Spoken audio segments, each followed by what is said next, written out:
بسم اللہ الرحمن الرحیم۔ السلام علیکم محترم ناظرین، امید کرتا ہوں آپ خیریت سے ہوں گے۔ محترم ناظرین، اس ویڈیو میں ہم آپ کو زینب بنت علی کی زندگی کے احوال کے بارے میں بتائیں گے۔ امید کرتا ہوں آپ کو ویڈیو پسند آئے گی، آپ نے ویڈیو کو اینڈ تک لازمی دیکھنا ہے۔ محترم ناظرین، داماد رسول صلی اللہ علیہ وآلہ وسلم حیدر کرار شیر خدا حضرت علی المرتضیٰ کی 3 صاحبزادیاں تھیں۔ سیدہ زینب سلام اللہ علیہا، حضرت علی رضی اللہ تعالی عنہ اور سیدہ فاطمہ الزہرا سلام اللہ علیہا کے گلشن کا تیسرا ثمر ہیں۔ بی بی زینب سلام اللہ علیہا حضرت علی رضی اللہ تعالی عنہ کی سب سے بڑی صاحبزادی ہیں۔ آپ رضی اللہ تعالی عنہ کی تاریخ پیدائش میں مختلف روایات ملتی ہیں۔ بعض حضرات نے آپ رضی اللہ تعالی عنہ کا سن ولادت 9 ہجری بتایا ہے، بعض مورخین نے آپ کا سن ولادت 6 یا 5 ہجری بتایا ہے۔ آپ سلام اللہ علیہ ایسی والدہ سے ہیں اس دنیا میں تشریف لائیں آپ سلام اللہ علیہ ایسی والدہ سے اس دنیا میں تشریف لائیں جو نبی پاک صلی اللہ علیہ وآلہ وسلم کی سب سے پیاری بیٹی تھیں۔ آپ رضی اللہ تعالیٰ عنہ کا اسم گرامی زینب کبریٰ ہے۔ آپ کا شمار بنو ہاشم کی بزرگ ترین خواتین میں ہوتا ہے۔ آپ کا نام حضور نبی کریم صلی اللہ علیہ وآلہ وسلم نے خود تجویز فرمایا۔ جب سید زینب سلام اللہ علیہ دنیا میں تشریف لائیں تو سید فاطمہ الزہرا سلام اللہ علیہ نے حضرت علی سے عرض کیا کہ نوزائیدہ بیٹی کا نام تجویز کریں۔ جب سید زینب سلام اللہ علیہ اس دنیا میں تشریف لائیں تو سید فاطمہ الزہرا سلام اللہ علیہ نے حضرت علی سے عرض کیا کہ نوزائیدہ بیٹی کا نام تجویز فرمائیں۔ حضرت علی رضی اللہ تعالی عنہ نے فرمایا، میں اس کام میں رسول اللہ صلی اللہ علیہ وآلہ وسلم پر سبقت نہیں کر سکتا۔ اس پر تاجدار مدینہ صلی اللہ علیہ وآلہ وسلم سفر میں تھے۔ جب آپ صلی اللہ علیہ وآلہ وسلم سفر سے تشریف لائے تو ان سے درخواست کی گئی، یا رسول اللہ صلی اللہ علیہ وآلہ وسلم نومولود شہزادی کے لیے نام تجویز فرمائیں۔ تاجدار مدینہ نے ارشاد فرمایا، میں اس کام میں اللہ تعالیٰ پر سبقت نہیں لے جا سکتا۔ اسی دوران حضرت جبرائیل علیہ السلام حاضر ہوئے اور عرض کرنے لگے کہ پروردگار سلام بھیجنے کے بعد ارشاد فرماتا ہے کہ شہزادی کا نام زینب رکھا جائے۔ سیدہ زینب سلام اللہ علیہ کی مشہور کنیت ام کلثوم ہے اور اس کی نسبت رسول کریم صلی اللہ علیہ وسلم سے دی جاتی ہے۔ سرور کائنات محمد مصطفیٰ صلی اللہ علیہ وآلہ وسلم سیدہ زینب سلام اللہ علیہ سے بڑی محبت فرماتے تھے۔ انہیں اپنی آغوش مبارک میں بٹھاتے، ان سے راز و نیاز کی باتیں کرتے۔ سید زینب سلام اللہ علیہ کی تربیت بھی سید فاطمہ الزہرا سلام اللہ علیہ کی طرح خود نبی کریم صلی اللہ علیہ وآلہ وسلم نے فرمائی تھی۔ آپ رضی اللہ تعالیٰ عنہ نے حضور پاک صلی اللہ علیہ وسلم سے ایسی باتیں سنی اور سیکھیں جنہیں مستقبل کے محدثین نے نقل کیا۔ رسول کریم صلی اللہ علیہ وآلہ وسلم کے دنیا سے پردہ فرما جانے کے بعد تھوڑی عرصہ بعد آپ کی والدہ ماجدہ سیدہ فاطمہ الزہرا سلام اللہ علیہ اس دار فانی سے رخصت فرما گئیں۔ یوں آپ رضی اللہ تعالی عنہ والد کی زیادہ محبت کا سبب بنے۔ ایک روز سیدہ زینب سلام اللہ علیہ حضرت علی کی بائیں جانب بیٹھی تھیں۔ آپ نے پوچھا، بابا جان کیا آپ کو ہم سے محبت ہے؟ حضرت علی المرتضیٰ شیر خدا رضی اللہ تعالی عنہ نے فرمایا، یقیناً میری بیٹی میرے جگر کا ٹکڑا ہے۔ سید زینب سلام اللہ علیہ نے پوچھا، بابا جان مومن کے دل میں 2 محبت کیسے ہو سکتی ہیں؟ حضرت علی نے فرمایا اور محبت بری نگاہوں سے بیٹی کی طرف دیکھا، 2 محبتیں اللہ کی محبت اور اولاد کی محبت ہے۔ سید زینب سلام اللہ علیہ نے عرض کیا، اگر یہ محبت ناگزیر ہے تو محبت اللہ کی جانب مخصوص ہو۔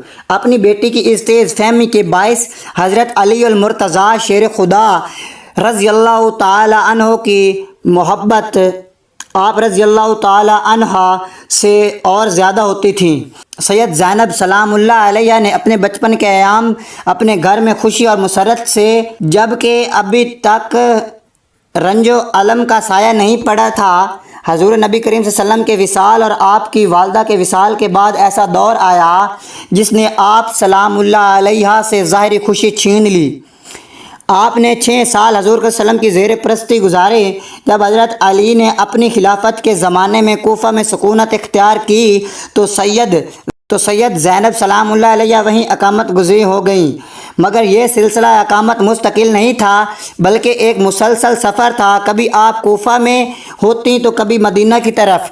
آپ کی زندگی دو حصوں میں تقسیم ہو چکی تھیں، ایک حصہ اپنے والد اور بھائیوں کے لیے اور دوسرا حصہ شوہر اور اہل خانہ کے لیے۔ یہ سفر 5 سال پر محیط تھا، مگر اس میں آپ نے کبھی نہ دشواری کا خیال کیا اور نہ ہی زیر ملأ آئیں، بلکہ یہ دور آپ نے خندۂ پیشانی سے نبھایا۔ جب آپ بلوغت کو پہنچی تو بہت سے امیر لوگوں کے رشتے آئے اور ان کا خیال تھا کہ پیسے کی بدولت رشتہ لے لیں گے، لیکن حضرت علی شیر خدا رضی اللہ تعالیٰ عنہ نے یہ سب رشتے رد کر دیے۔ سیدہ زینب سلام اللہ علیہ کے رشتے کی خواہش حضرت عبداللہ بن جعفر بھی تیار تھے، جن سے حضور پاک صلی اللہ علیہ وسلم اور حضرت علی المرتضیٰ کو دلی محبت تھی۔ حضرت عبداللہ بن جعفر رضی اللہ تعالیٰ عنہ کے دل میں سیدہ زینب سلام اللہ علیہ کے دل میں شادی کی حسرت موجود تھی۔ حضرت عبداللہ بن جعفر رضی اللہ تعالیٰ عنہ کے دل میں سید زینب سلام اللہ علیہ سے شادی کی حسرت موجود تھی۔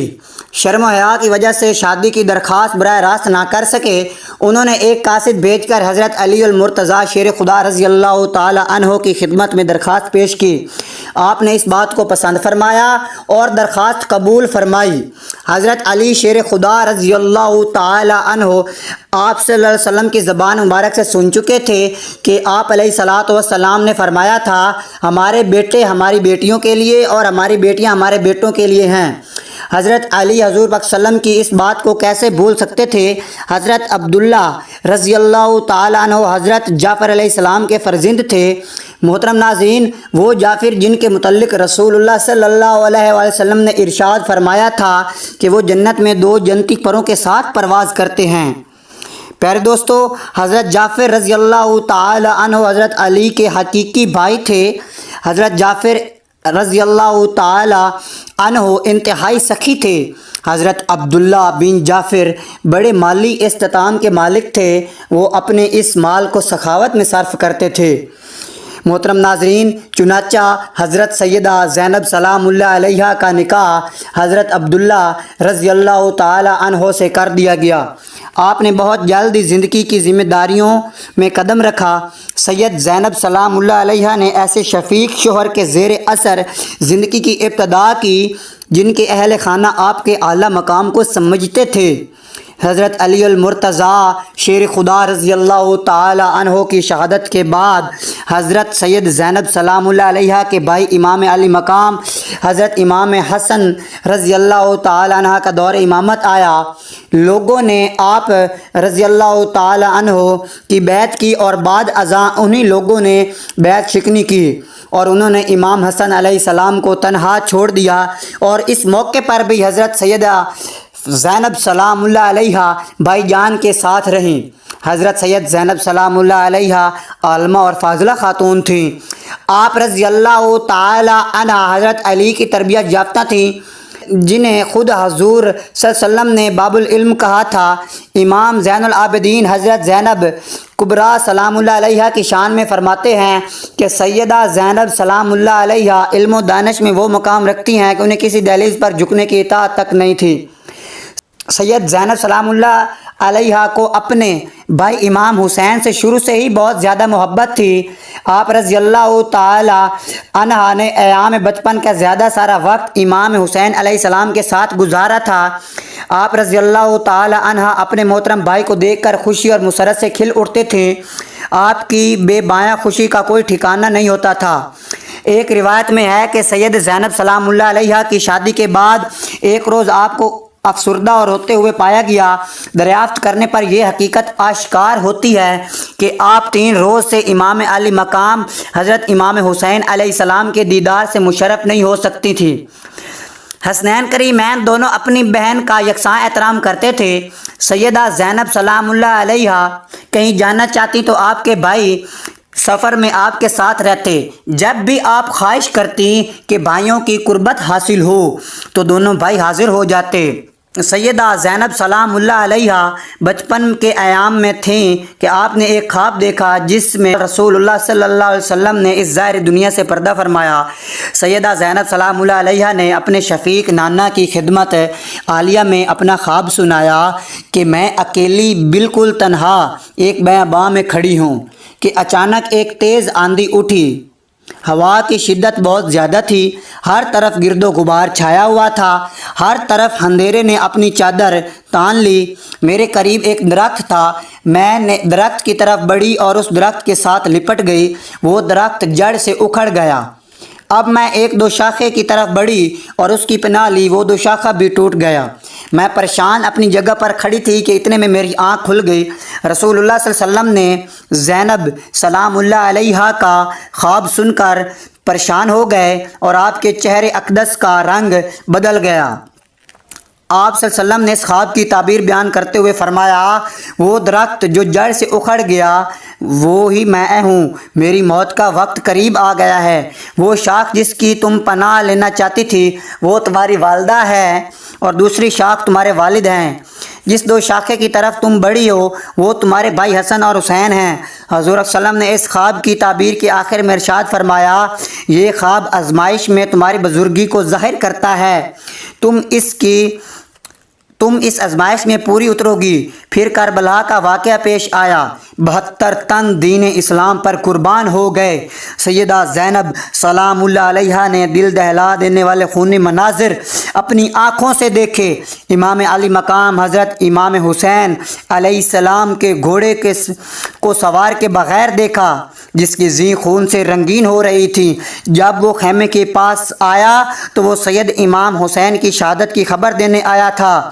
سید زینب بنت علی نے اہل بیت کو خیموں کو آگ میں لپٹے ہوئے دیکھا، پھر بچوں اور خواتین کو ان سے خیموں سے بھاگتے ہوئے دیکھا۔ امام حسین علیہ السلام کی شہادت کے بعد شام غریباں سعادات کے لیے ایک درد بھرا امتحان تھی۔ اس رات نے سعادات کو بہت رلایا۔ بس جیسے ہی شام غریباں گزر جاتی ہے، 11 محرم کا سورج طلوع ہوتا ہے، یزید کی فوج آل محمد کو رسیوں میں قید کر کے بیبیوں کو بے چادر کر کے کوفے کی طرف لے کے جاتی ہے۔ تاریخ نے لکھا جیسے ہی بی بی زینب مقتل گاہ سے گزرتی ہے تو امام حسین علیہ السلام کی لاش کو دیکھتی ہیں۔ امام علی مقام حضرت امام حسین علیہ السلام کا جسم زمین کربلا پہ بکھرا ہوا ہے۔ آپ کے جسم کا ایک حصہ سلامت نہیں ہے، بس امام سجاد علیہ السلام کو زنجیروں میں جکڑ کے توپ پہنایا جاتا ہے، ایک بھاری پتھر پشت پہ رکھا جاتا ہے۔ تمام بیبیوں کو قید کر کے کوفہ کی طرف لے جایا جاتا ہے۔ آل محمد کے اس قافلے میں کئی معصوم بچے تھے، ان بچوں کو الگ الگ اونٹوں کی پشت پہ رسیوں سے باندھا گیا تھا۔ جس اونٹ سے جو بچہ گر جاتا وہ اونٹ کے پاؤں میں کچل کے وہیں شہید ہو جاتا۔ بیبیاں قید اپنے بچوں کو دیکھتی اور رو رو کے فریاد کرتی، یا رسول اللہ ہمارے بچے شہید ہو گئے۔ بس یہ قافلہ جیسے ہی کوفہ پہنچتا ہے تو پتھروں اور گرم پانی سے اس قافلے کا استقبال کیا جاتا ہے۔ بی بی زینب کو باغی کی بہن بلایا جاتا ہے۔ بی بی زینب سلام اللہ علیہ اپنے نانا کی امت کو دیکھ کے یہ فرماتی ہیں، اے لوگو شرم کرو، میں تمہارے رسول اللہ صلی اللہ علیہ وآلہ وسلم کی بیٹی زینب بنت علی ہوں۔ لیکن وہ تمام لوگ ہنستے جاتے ہیں۔ آل محمد کو کچھ دنوں کے لیے کوفہ کے قید خانے میں رکھا جاتا ہے۔ بس یہ قافلہ کوفے سے شام کی طرف روانہ ہوتا ہے۔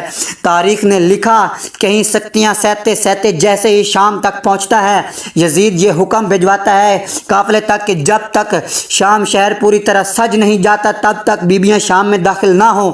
تاریخ نے لکھا 3 دن تک بیبیوں کو شہر کے باہر ٹھہرایا جاتا ہے اور پورے شام کو سجایا جاتا ہے۔ ہر ایک شام میں رہنے والے مسلمان کو کہا جاتا ہے کہ بس جیسے یہ باغی قافلہ شام میں داخل ہو تو اس کو ایسے پتھر مارنا کہ قیامت تک کوئی دوسرا باغی پیدا نہ ہو۔ شام میں رہنے والے لوگ گھروں کی چھتوں پہ آ کے کھڑے ہو جاتے ہیں۔ بی بی زینب سلام اللہ علیہ تمام بیبیاں جیسے قید ہو کر شام میں آتی ہیں، شام والے پتھر مارتے ہیں، بی بی زینب روتی رہتی ہیں اور یہ قافلہ آگے چلتا ہوا یزید کے دربار آ پہنچتا ہے۔ جیسے ہی یزید کے دربار آ پہنچتا ہے تو اس وقت یزید ہنستا جاتا ہے تو خوشی سے جھومتا جاتا ہے، امام حسین کے سر کی توہین کرنا شروع کر دیتا ہے اور یہ کہتا ہے، کاش میرے بڑے زندہ ہوتے تو میں ان کو بتاتا کہ میں نے کیسے رسول اللہ صلی اللہ علیہ وسلم کے خاندان سے بدلہ لیا ہے۔ آل محمد صلی اللہ علیہ وسلم کو شام شہر میں یزید کے دربار میں قید تھیں۔ ان کے ساتھ حضرت امام سجاد علیہ السلام بھی موجود تھے۔ جیسے ہی یزید اپنی جیت کا جشن منا رہا تھا تو اتنے میں امام سجاد علیہ السلام نے فرمایا کہ مجھے ہی خطبہ دینے کا موقع ملنا چاہیے۔ دربار میں موجود دوسرے لوگوں نے کہا، اے یزید، اس سے بھی بولنے کا موقع دیا جائے تو بیمار کیا کہہ پائے گا۔ تو امام سجاد علیہ السلام کو موقع دیا گیا تو امام سجاد علیہ السلام نے بیماری کی حالت میں بھی خطبہ دیتے ہیں، اے لوگو، میں تمہارے رسول اللہ صلی اللہ علیہ وسلم کا نواسہ ہوں جس محمد کی تم امت ہو۔ میں بھی اس علی کا شیر ہوں جس نے خیبر و خندق فتح کیے۔ جیسے امام سجاد علیہ السلام خطبہ دیتے ہیں تو لوگوں کو رونا آ جاتا ہے۔ اسی خطبے کے بعد لوگوں کے دلوں میں نفرت پیدا شروع ہو گئی۔ ایسا لوگ یزید سے نفرت کرنے لگے۔ آخرکار یزید کو مجبوراً لوگوں کے ڈر سے رہا کرنا پڑا۔ پھر یہ قافلہ مدینے پہنچا۔ کس عالم میں پہنچا؟ علی اصغر اور محمد نہیں ہیں، حسین نہیں ہیں۔ ناظرین، مدینہ میں قہرام برپا تھا۔ حضرت زینب رضی اللہ تعالی عنہا روضہ رسول پر گئیں۔ پہلے حسین گئے تھے روضہ رسول پر اور کہا تھا، اے میرے نانا، میں اپنا وعدہ پورا کرنے جا رہا ہوں۔ سلام ماں کے مزار، سلام نانا کے روزے۔ اب حضرت زینب رسول اللہ صلی اللہ علیہ وسلم روزے تک پہنچتی اور فرماتی ہیں، اے میرے نانا۔ زینب اپنے پورے کنبے کو کھو کے واپس آئی ہے۔ زینب رو رو کے فرماتی ہیں، نانا، فریاد لائی ہوں، میں اپنے حسین کو جنگل میں چھوڑ کر آئی ہوں۔ اے میرے نانا، نواسیاں بہت اداس ہیں، ہم جہاں بھی گئے ہمیں غم ملے، اور اے میرے نانا، ہمارے بھائی شہید ہو گئے۔ اسی طرح رو ہی رہی تھی۔